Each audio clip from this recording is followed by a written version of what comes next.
The idea of grade inflation is the notion that maybe it's gotten easier over time to get A's and B's, and that students don't have to actually have learned as much as they used to.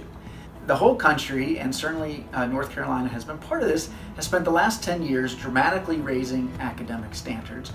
And most states, including North Carolina, have made their tests much harder than before. And those tests are now telling parents once a year, many parents, that their children are not proficient, that they're not on track. So there's some disconnect, there's some information gap. And many of us have wondered if it's because of grades. So our study on grade inflation looked at the relationship between test scores and grades to find out how consistent grading was from school to school, and also whether grade inflation has gotten worse over time.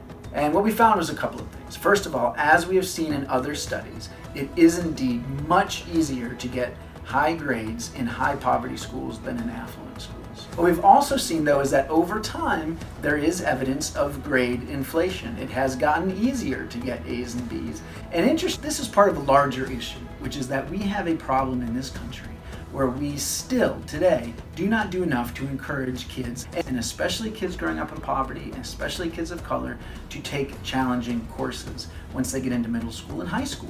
And look, sometimes this is the soft bigotry of low expectations, if not just straight out bias, that people think that, because they're poor, because they're coming from certain families, they can't possibly do this high level work. That is a real problem. And we need a system that looks for talent and makes sure that every kid that is showing promise has a chance to take those challenging courses and be challenged. We know that kids that take those challenging courses are much more likely to go to college, to complete college, to have success going forward. So this is critically important.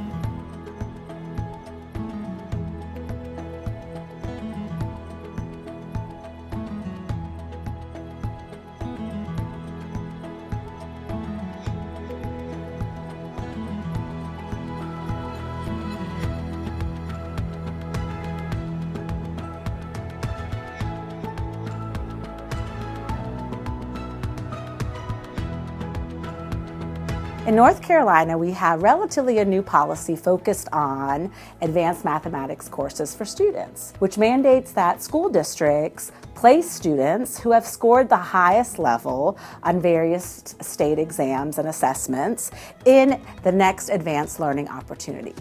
This is very important for our state, so that way we're supporting our teachers and not overlooking students who need access to these advanced opportunities. Kids who score at the highest level in 8th grade, the ones who took 8th grade algebra compared to the ones who did not take 8th grade algebra. So these are the top scoring kids, were 55 times more likely to take physics and chemistry in high school than the kids who were academically similar to them but did not take 8th grade algebra. Well, being in advanced math courses or any other advanced learning opportunities really helps facilitate rigor as well as preparation for post-secondary experiences for students. If we're going to reduce the dropout rate and close the achievement gaps, we need to be able to advocate to put the kids where they need to be, and there's no criteria. So we ran like a longitudinal analyses, and one of the groups that stood out were very bright students who never took advanced courses. Like, just because you scored at the highest level does not mean you've got the right to be in the advanced class. It's like they were invitation only and you're not invited.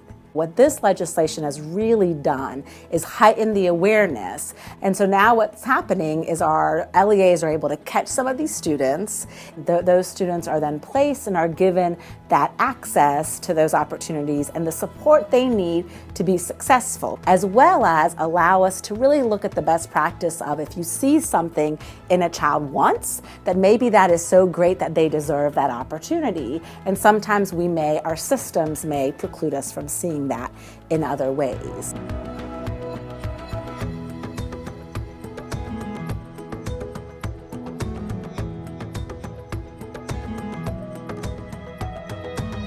Martin is a very good school that most of us are like families. So it's very easy for you to let the kids understand that you have all it takes to be successful. I've really had parents come in and say, how do you do it? Because the expectation is there. So we're really doing something. What we do is a community of people that expect the kids to do well. I think high expectations and student success are very closely related. when they see that success, they're motivated. In my classroom, like all the classrooms here, we have data walls.